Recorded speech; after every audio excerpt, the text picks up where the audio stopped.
Colleagues, friends, ladies and gentlemen, it is an honor for me to welcome all of you to this dialogue conference on the EduApp4Syria competition here at the premises of the Norwegian Agency for Development Cooperation, Norad. Norad is coordinating this innovation competition together with the Norwegian University of Technology and Science. Innovation is about new and better ways of doing things. I am particularly happy to welcome so many innovators and friends of innovators to this exciting event. My impression from the list of participants is that we have gathered highly relevant and diverse expertise in the room. We are looking for the best ways to engage the market in addressing a tremendously important challenge. To us, it makes sense to start with a dialogue to ensure that we build on existing work already in the market and define needs and opportunities to forge the best way ahead. It is our hope that partners with comparative advantages will be eager to step up in finding potential roles in this exciting endeavor. We have a full agenda, but have tried to make time both for Q&A and for networking afterwards. Now, it is my great pleasure to introduce today's first speaker, State Secretary at the Ministry of Foreign Affairs, Tone Skogen. State Secretary, the floor is yours.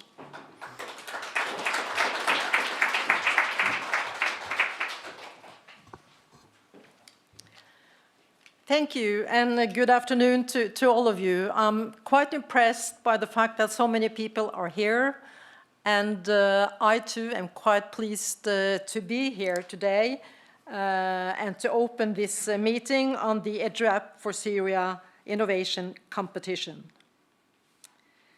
And we are here today because we share a common interest, an interest in innovation and an interest in using innovation to ensure that even the most vulnerable children have access to education, in this case, Syrian refugee children.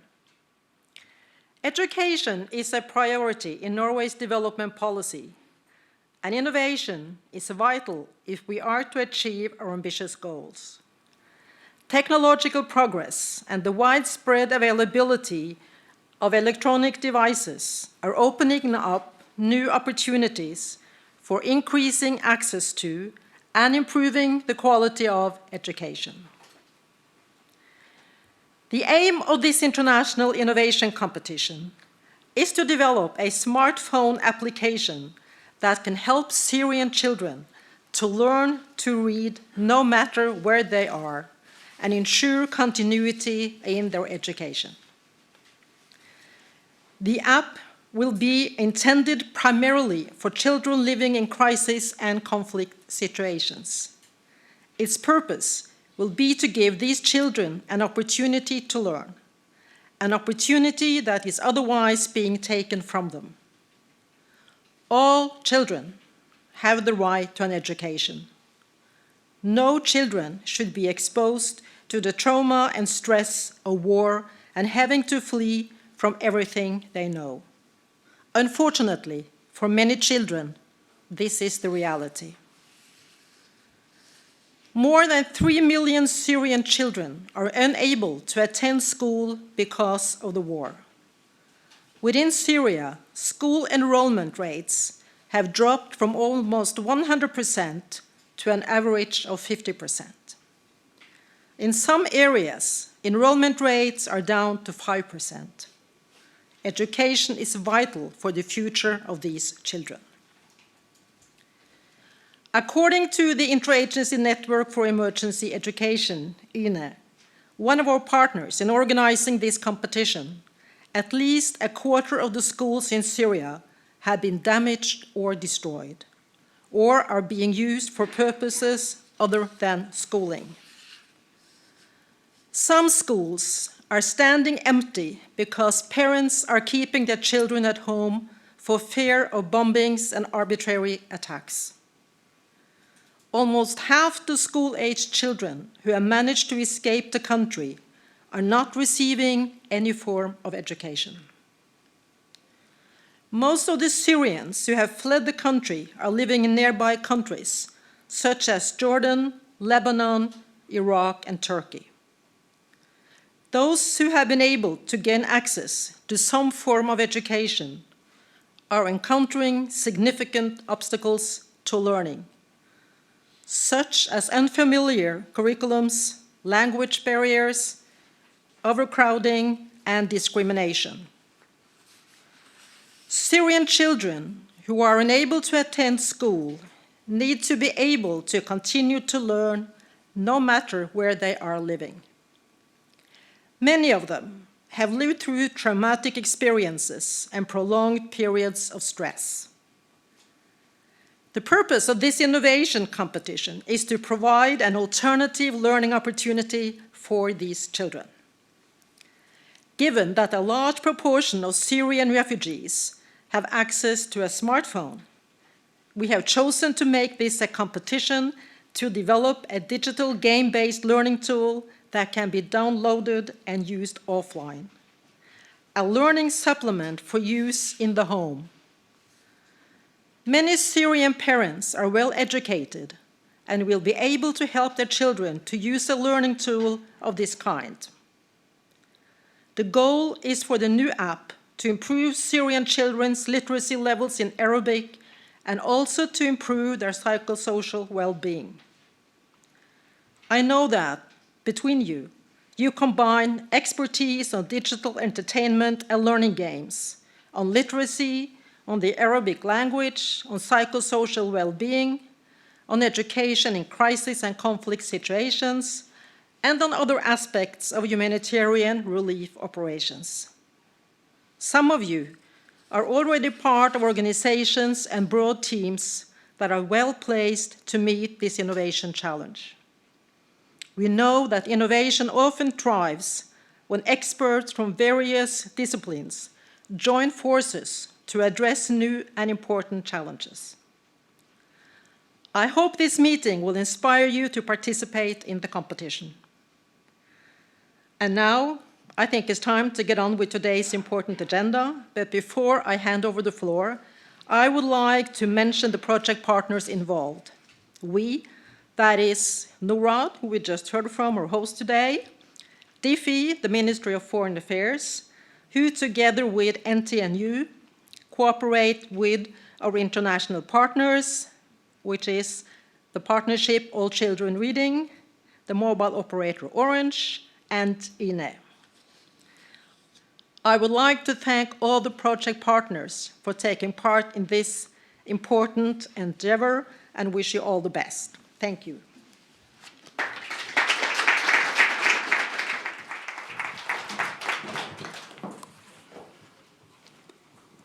Thank you for a great opening speech, State Secretary. Good afternoon. My name is Liv Marte Nordhaug, and I want to start by apologizing for my voice. I have a cold, but I will be able to take us through this conference anyway. I will be your chair. I am the coordinator for this competition in Norad, together with Alf Inge Wang from the Norwegian University of Technology and Science, who is sitting right there. I am also really pleased with this highly qualified audience that we have here physically today. And I also want to extend a warm welcome to those, and I'm pointing there, who I know are following us on live stream in various parts of the world. Great to have you with us as well. We will now move on to some short videos that illustrate various aspects of this innovation challenge that the State Secretary presented so well. The first video is from the Interagency Network for Emergency Education, INEE, which is one of the partners for the project. The video is about the provision of education in emergencies and some of the challenges involved. INEE is a global network of about 12,000 members in 170 countries. INEE exists to ensure that all people affected by crisis have access to quality, safe, and relevant education, and this includes refugees and displaced people. There are more refugees now than since World War II, and the average amount of time someone spends as a refugee today is close to 20 years, and we continue to see that number rise. And when we think about education, that's a whole primary and secondary school cycle. The conflict in Syria is now into its 5th year, and in that time almost 4 million people have fled the country, not to mention the 8 million who have been internally displaced. And in that time, school enrollment rates have gone from close to 100% before the crisis to less than 50%. With even lower numbers in the hardest hit areas of Syria, and we see these numbers even lower for those children who now find themselves outside of Syria, in new countries and on the move. If you'd like to see more about this information and keep up on this information, you can visit our website at www.ineesite.org. And if you look on the website, you can go to the Crisis Spotlights page, and there we try to keep up-to-date information related to education for children and youth affected by the Syrian conflict. Clearly, to ensure the continuity of the education of millions of Syrian students, and to avoid what could become a lost generation of uneducated children and youth, education cannot wait for this conflict to end. These are desperate times. Reoccurring and long-lasting crisis has changed the way governments and humanitarian actors must respond. A reality where the education needs of millions of learners might be ignored just because it's too complicated, or denied because government systems just can't accommodate the influx. This situation needs to be met with new energy and new ideas. This reality needs innovative solutions, and the time is now to try to find these solutions. INEE is thrilled to see the proactive and innovative approaches that Norway is taking to meet the most challenging refugee situation ever. Together with several partners, INEE fully supports the Mobile Literacy and Psychosocial Wellbeing app. This mobile approach to learning, it's fitting for our times, and it's fitting for people who are forced to be on the move. It's our hope that this innovation challenge will produce an Arabic language literacy app for broad use for the refugees from Syria, and it will not only meet their acute needs to continue their education, but it will inspire other innovations and for other contexts, so that we will be able to see that there is continuity for education for refugees in this situation and in other contexts. We wish you well in this endeavor, and we hope for the best. Thank you. Thank you, Dean. Our next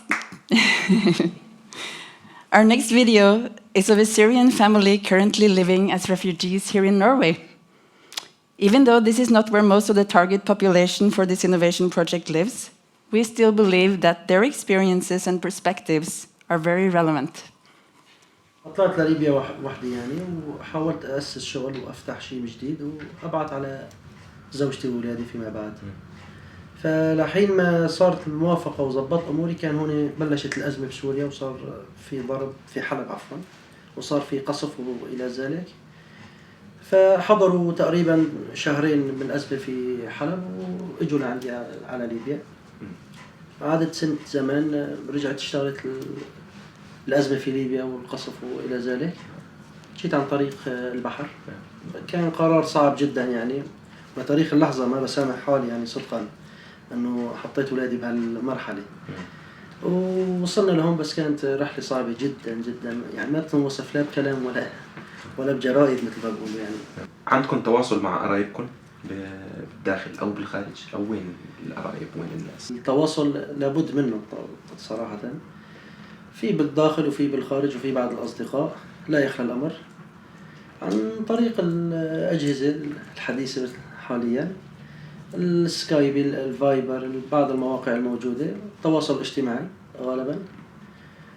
هلا الهجزة صارت بعتقد مو فقط للسوريين، لكن لعامة البشر مثل ما بيقولوا. التليفون صار جزء منه يعني.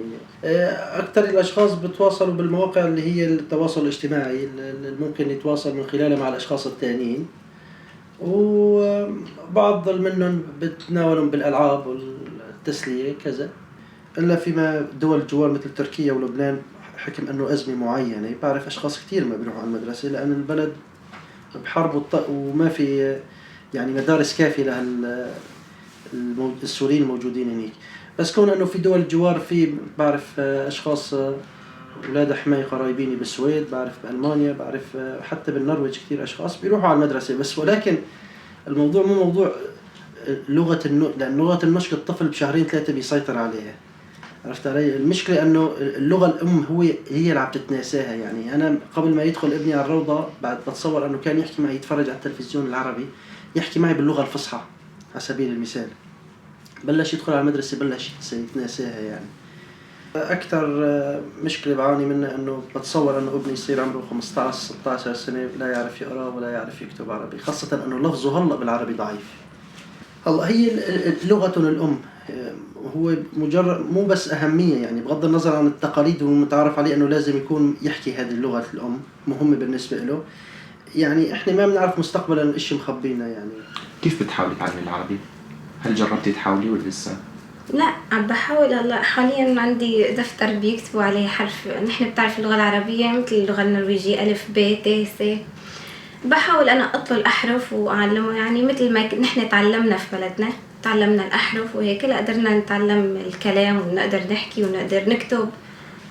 لاحظتي أي أعراض ضغط نفسي، توتر، قلق، خوف، صعوبات بالتركيز أثناء ما بتدرسيهم على الأطفال؟ أثناء ما كنتوا غيبة أو بالمراحل الصعبة؟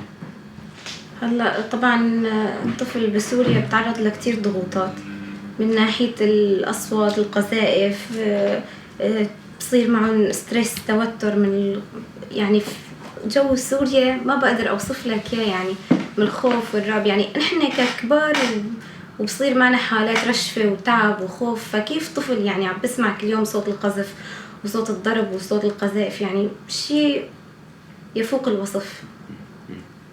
تركيزه ضعيف شوي. أنا بحسه بالأشياء اللي بتهمه بيركز عليها كتير.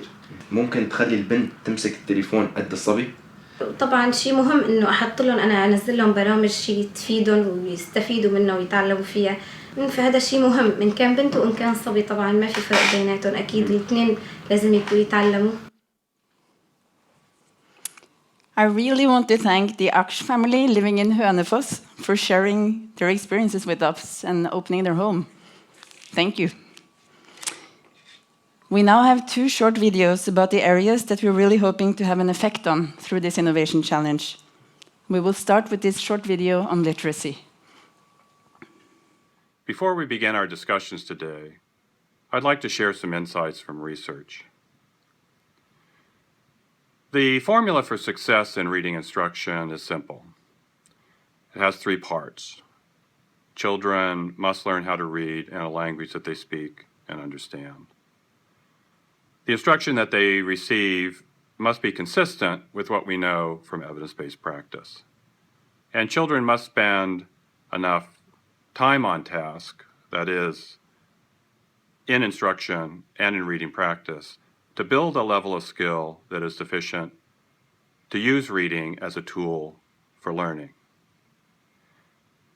The evidence-based practice focuses on the teaching of 5 component skills. Children must learn that their oral language is made up of a specific set of sounds, and that those sounds are represented and can be represented by letters and letter combinations. They must learn how to sound out words and eventually to read common words without having to sound them out. They must build their speed and accuracy of reading, and they must learn how to read in a natural voice. They must build their oral vocabulary, and they must learn how to comprehend what they read. There is a 4th component to this approach to success, this formula to success, that doesn't have much research evidence to support it. However, most researchers and practitioners agree that it's a key to success.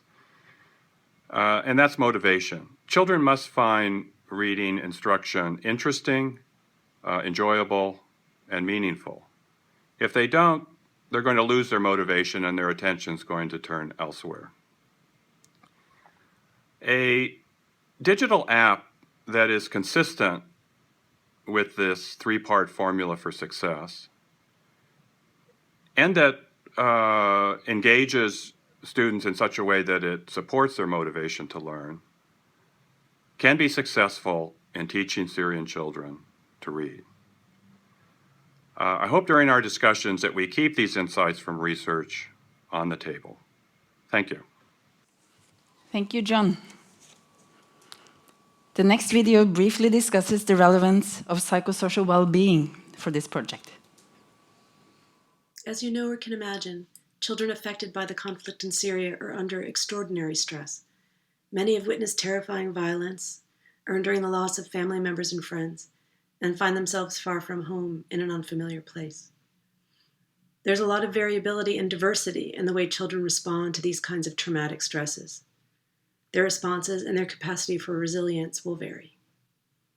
For example, one child might be taking care of family members and be profoundly competent from looking from the outside, but then suffer from terrifying nightmares and memory problems.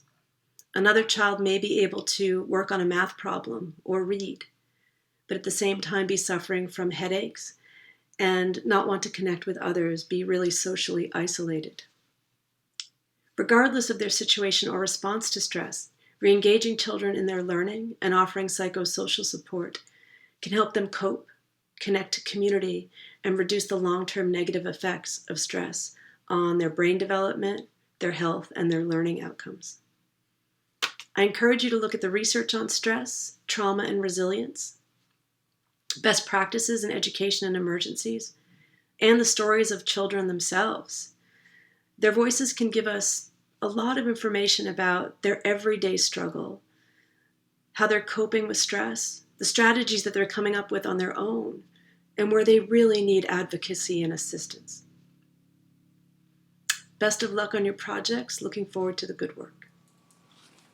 Thank you, Barbara. In our last video, Alf Inge Wang tells us about some of the merits of game-based learning. My name is Alf Inge Wang, and I'm a professor in game-based learning at the Norwegian University of Science and Technology.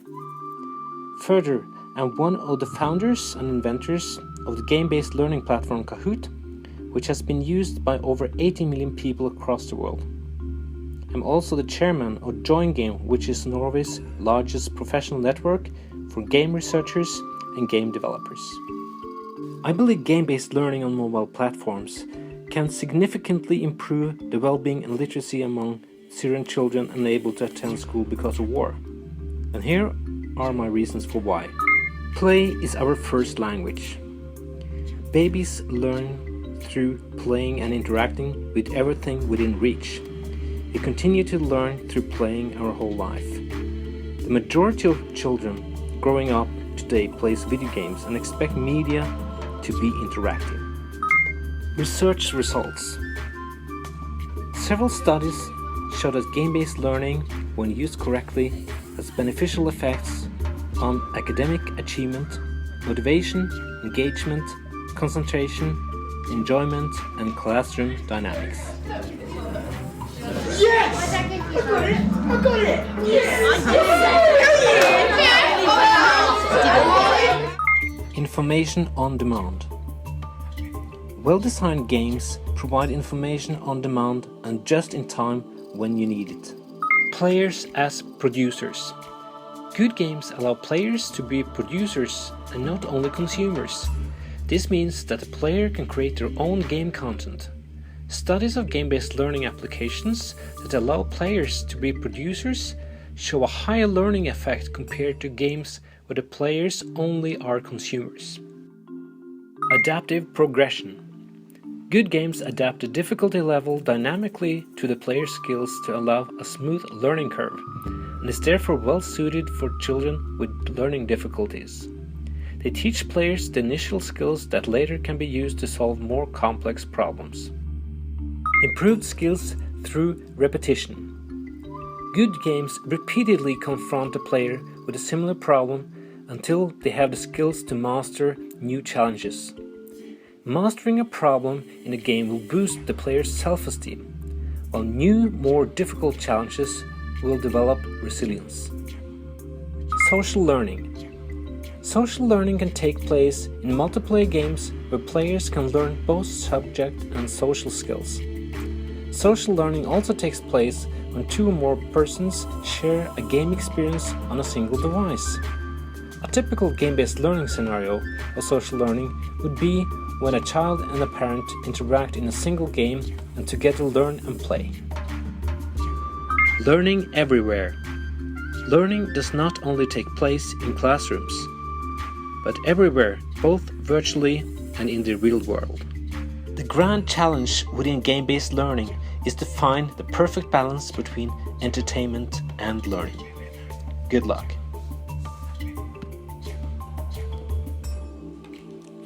Thank you, Alf Inge.